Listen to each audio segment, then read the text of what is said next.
क्या partner swapping करना गलत है? क्या समाज के डर से हमें अपनी खुशियों से दूर रहना चाहिए? क्या हमें अपनी जिंदगी में कुछ नया अनुभव नहीं करना चाहिए? इन सभी सवालों के जवाब मस्तराम की कहानी में जरूर मिलेंगे। तो चलते हैं कहानी की ओर। आरव और नैना की शादी को 5 साल हो चुके थे।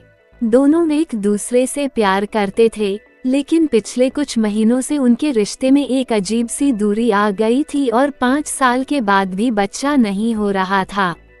आरव एक निजी कंपनी में काम करता था और अक्सर देर रात घर लौटता। नैना भी अपने काम और घर की जिम्मेदारियों में व्यस्त रहती।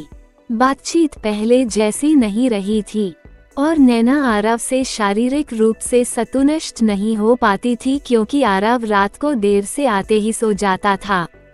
एक शनिवार की शाम दोनों शहर से बाहर एक छोटे से रिजॉर्ट में गए। वहां उनकी मुलाकात आरव के पुराने दोस्त कबीर और उसकी पत्नी रिया से हुई। कबीर और आरव कॉलेज के समय से दोस्त थे। चारों ने साथ खाना खाया, पुरानी बातें की और देर तक हंसते रहे। अगले दिन चारों झील के किनारे बैठे थे। बातचीत अचानक रिश्तों पर आ गई। रिया ने कहा, कभी कभी रिश्ते में सबसे जरूरी चीज भरोसा होती है। इंसान अपने साथी से हर बात कह सके, यही बड़ी बात है। कबीर हंसते हुए बोला, और कभी कभी लोग रिश्ते को बचाने के लिए अजीब फैसले लेने लगते हैं।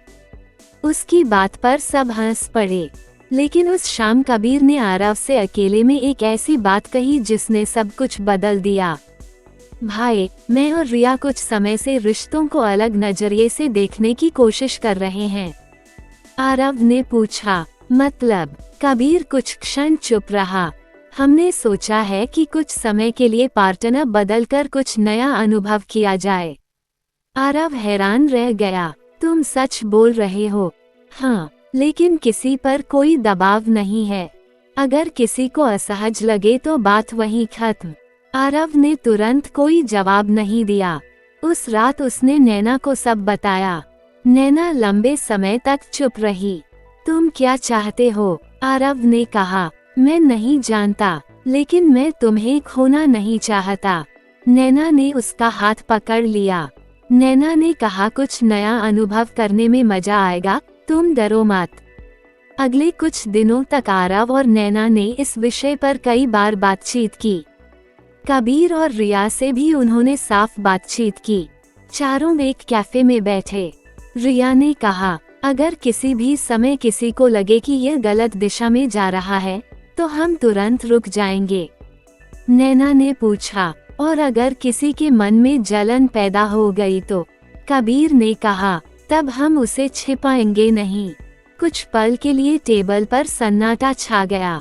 असल सवाल यही था, क्या इंसान अपने साथी को किसी दूसरे व्यक्ति के साथ देखकर सच में सहज रह सकता है, या प्यार के भीतर छिपी पॉसेसिवनेस सामने आ जाएगी? काफी बातचीत के बाद चारों ने पार्टनर स्वैपिंग का फैसला लिया, एक रात के लिए। उस रात नैना कबीर के साथ सोएगी और रिया आरव के साथ सोएगी। उस रात नैना जब कबीर के साथ बिस्तर पर थी तो उसे थोड़ा डर लग रहा था, क्योंकि गैर मर्द उसके बिस्तर पर था। कबीर ने नैना का हाथ पकड़ा। नैना सहम गई। उसकी असहजता को दूर करने के लिए कबीर ने उसके ओठों को चूमने लगा।